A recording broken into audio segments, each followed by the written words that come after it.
आज 12 जुलाई की तारीख है।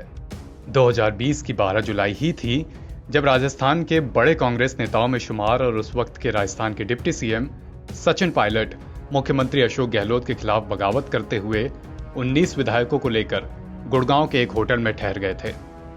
सरकार से बगावत का पूरा प्लान था, लेकिन मान मनौवल के बाद बात बन गई और राजस्थान में कांग्रेस की सरकार बच गई।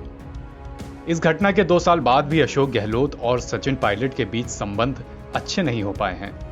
पायलट और गहलोत एक दूसरे से कटे कटे रहते हैं। गहलोत को जब भी मौका मिलता है पायलट को निकम्मा तक कह देते हैं। डिप्टी सीएम के पद से बर्खास्त होने के बाद सचिन पायलट आज भी बिना किसी पद के ही बने हुए हैं। हालांकि पायलट अपने समर्थक विधायकों और नेताओं को कैबिनेट और राजनीतिक नियुक्तियों में अच्छे से एडजस्ट कराने में सफल रहे हैं। हालांकि 2 साल में कोई पद न मिलने के बाद भी सचिन पायलट की अहमियत कम हुई है ऐसा नहीं कह सकते। उनकी अहमियत आलाकमान की नजरों में बनी भी है और बढ़ी भी। किसी भी राज्य का विधानसभा चुनाव हो या फिर उपचुनाव, सचिन पायलट कांग्रेस के स्टार प्रचारक के तौर पर भेजे जाते हैं। पार्टी सड़क पर जब भी संघर्ष करती नजर आती है तो सचिन पायलट आगे रहते हैं। सचिन पायलट के इस संघर्ष को कांग्रेस आलाकमान भी देख रहा है।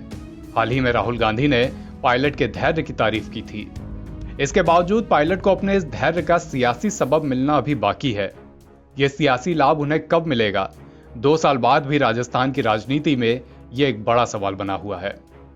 रही बात इस सवाल के जवाब की, तो जवाब गाहे बगाहे सचिन पायलट खुद देते रहते हैं। हाल ही में उन्होंने कहा कि फिलहाल उनकी सिर्फ एक प्रायोरिटी है, वो ये कि राजस्थान में कांग्रेस की सत्ता में वापसी हो। सचिन पायलट ने कहा कि जिस तरह का राजस्थान का राजनीतिक इतिहास रहा है, यहाँ पे सत्ता का रिपीट होना बड़ा मुश्किल होता है, लेकिन कांग्रेस ने अगर चाह लिया तो इस बार ऐसा होगा और फिलहाल उनकी यही प्रायोरिटी है। पायलट ने कहा कि मुझे अभी कितना लंबा धैर्य रखना है ये मैं नहीं कह सकता, लेकिन मैं चुपचाप अपना सिर झुकाकर अपना काम कर रहा हूँ।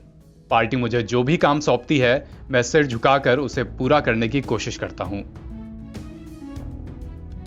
बता दें कि सचिन पायलट राहुल गांधी के पुराने साथी हैं। जब राहुल गांधी का पॉलिटिकल डेब्यू हुआ था, उसी के अल्ले पल्ले उनके 2 और साथियों का भी पॉलिटिकल डेब्यू हुआ था, सचिन पायलट और जितिन प्रसाद। जितिन प्रसाद उत्तर प्रदेश में कांग्रेस से अलग होकर भारतीय जनता पार्टी काफी पहले ही ज्वाइन कर चुके हैं। वहीं सचिन पायलट भी एक बार बगावत की कगार तक जा ही चुके हैं। हालांकि मान मनौवल के बाद वो वापस आ गए थे। इस बगावत के बाद से पायलट को पार्टी आलाकमान की तरफ से लगातार काफी तवज्जो दी जा रही है।